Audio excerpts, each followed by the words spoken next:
આજે આવેદન નિવેદન કરવું પડે, આજે રોજગારી માટે લડવું પડે, ત્યારે અમે આ સરકારોને કહેવા માંગીએ છીએ, આઝાદીના 78 વર્ષ પછી પણ જો આ સરકારો અમારા આદિવાસીઓનો વિકાસ કરવા નહીં માંગશે તો આવનારા દિવસમાં તૈયાર થઈ જજો, ભીલ પ્રદેશ બનાવીને રહીશું.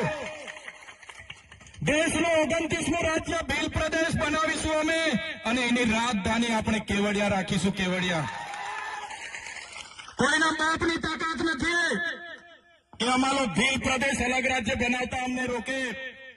આ વિસ્તારોમાં અમારા આદિવાસીઓને હિન્દુ મુસ્લિમના નામે લડાવવામાં આવે છે. અમારા આદિવાસીઓને પણ હું કહેવા માંગુ છું, મારા વડીલો, મારા યુવાનો, મારી માતા બહેનોને પણ વિનંતી કરું છું કે હવે પછી આપણે ક્યારે હિન્દુ મુસ્લિમની લડાઈમાં પડવાનું નથી.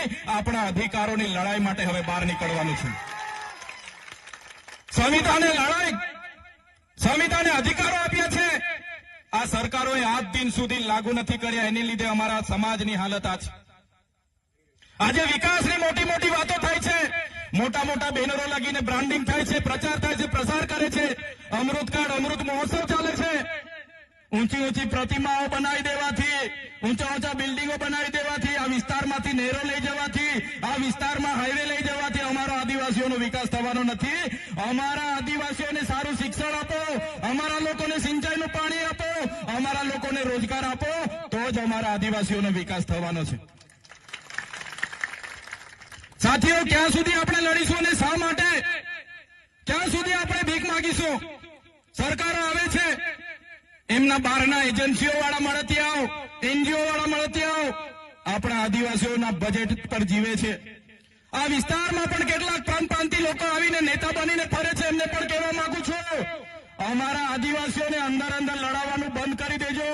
જે રીતે તમે લોટો લઈને આવ્યા હતા એ રીતના લોટો લઈને પાછા અમે તમારા વતનમાં રવાના કરી દઈશું.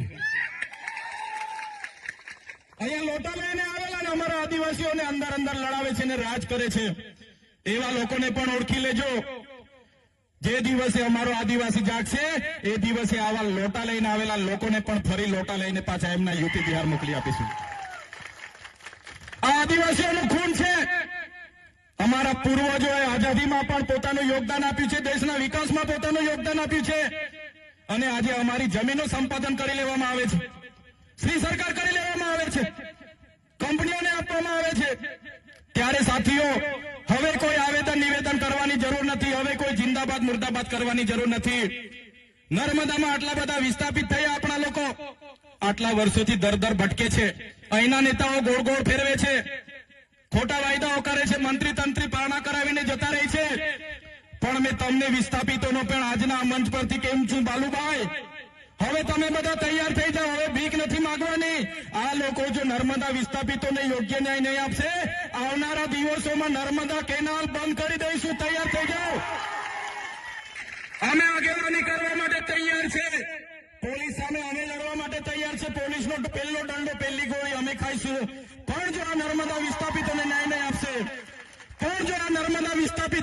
નહીં આપશે, આવનારા દિવસમાં નર્મદાની કેનાલ બંધ કરવા માટે અમે જવા તૈયાર છે.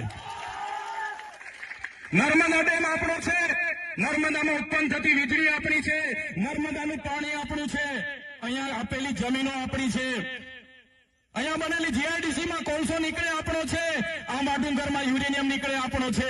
જ્યારે અમારા આદિવાસી બાળકોના શિક્ષકોની વાત આવે, જ્યારે અમારા રોડની વાત આવે, જ્યારે અમારે પીવાના પાણી માંગવા જવાનું હોય તો ભિખારીની જેમ હવે જવાનું નથી. પણ સાથીઓ, હવે તૈયાર થઈ જાઓ. અમે આગેવાન કરવા તૈયાર છે. બસ તમારો સહકાર જોઈએ છે. આ દેશ આપણો છે, અહીંના મૂળ માલિકો આપણે છે. ત્યારે મારા સાથીઓને વિનંતી કરું છું, મારા વડીલો, યુવાનો, હું તડવી, હું વસાવા, હું ચૌધરી, હું ભીલ, હું ગામિત, હું ડામોર, હું બારિયા એમ કરીને અંદર અંદર લડાવવાનું નથી. આપણે આદિવાસીઓ છે. જે દિવસે આપણે આદિવાસી તરીકે મટી જઈશું તે દિવસે તમને ને અમને કોઈ પૂછવાનું નથી. પહેલા આદિવાસી તરીકે આપણે બચવું પડશે. એક તીર એક કમાન, એક તીર એક કમાન. કેમ કે આજે આદિવાસીઓ પાર્ટીઓમાં વેચાયેલા છે.